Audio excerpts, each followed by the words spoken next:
आज हम शुरू करते हैं मैथ क्लास, जिसमें मैंने नॉर्मली देखा है कि बच्चे मैथ से बहुत डरते हैं। तो उसमें ऐसी कुछ बड़ी बात नहीं है, बच्चों को बेसिक कंसेप्ट जो क्लियर नहीं होते। तो आज मैं अपने वीडियो लेक्चर के द्वारा एक फ्रैक्शन टॉपिक को लेके आज हम डिस्कस करते हैं और इसके जो बेसिक कंसेप्ट हैं, how to solve the fractions, आज हम इसमें सीखेंगे। तो आप देखिए, सबसे पहले fractions. First of all we have to know कि what is the fraction, fraction होता क्या है, क्योंकि जब तक हमें फ्रैक्शन के बारे में पता नहीं होगा फ्रैक्शन है क्या, तो हमको किस तरीके से सॉल्व करेंगे। तो फ्रैक्शन की जो डेफिनेशन होती है, it represents a part of whole.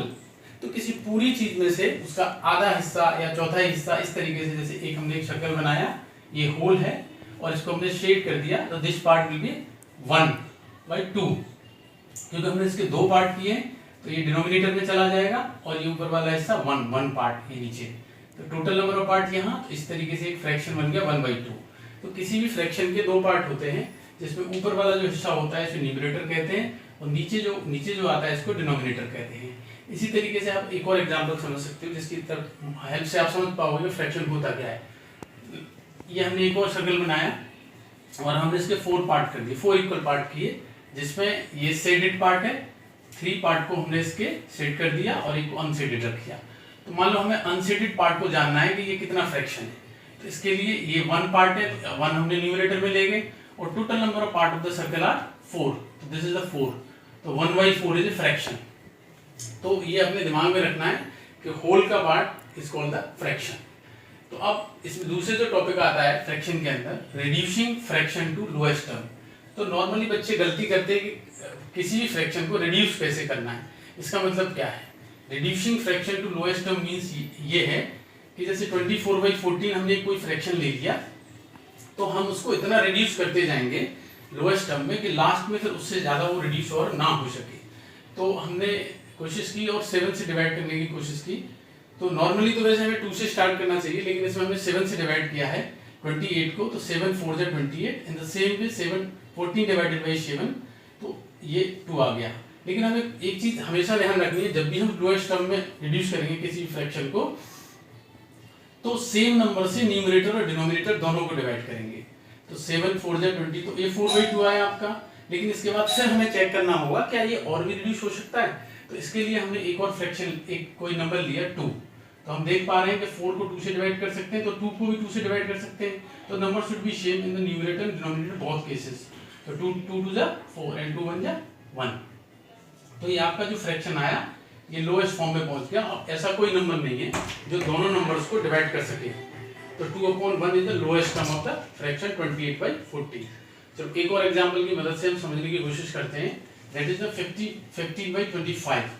तो जैसा हम देख सकते हैं कि 15 एंड में 5 आ रहा है, तो we can divide it by 5।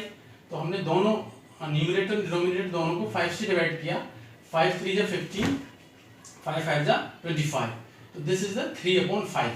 तो 3/5 एक लोएस्ट टर्म हो गया इसका, इस फ्रैक्शन का, क्योंकि अब ऐसा कोई और नंबर नहीं है जिससे हम न्यूमरेटर और डिनोमिनेटर दोनों को डिवाइड कर सकें। लेट्स सी, 2 से डिवाइड करके देखते हैं, तो नहीं होगा, 5 भी नहीं होगा।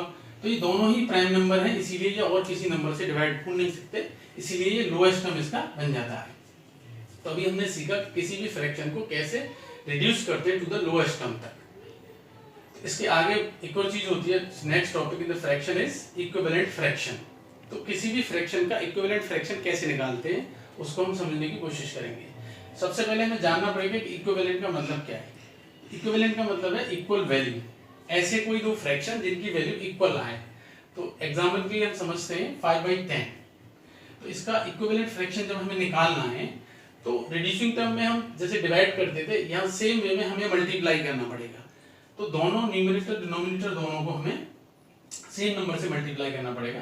तो 5/10 में हमने लेट्स 2 से डिवाइड किया न्यूमरेटर डिनोमिनेटर दोनों को, 2 5 जा 10 एंड 2 10 जा 20। तो this is the equivalent fraction of 5/10। तो 5/10 का इक्विवेलेंट फ्रैक्शन 2/10/20 हो जाएगा। इसी तरीके से आपको और भी इक्विवेलेंट फ्रैक्शन निकालना है सेम नंबर का, तो आप फिर 3 से मल्टीप्लाई करेंगे, फिर 4 से करेंगे, 5 से करेंगे।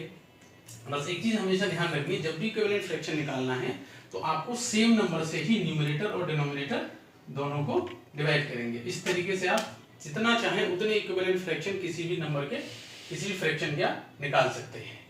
तो ये मैंने आपको आज समझाने की कोशिश की 2 चीज़ें, what is the fraction and reducing fraction to lowest term. The next topic is equivalent fraction.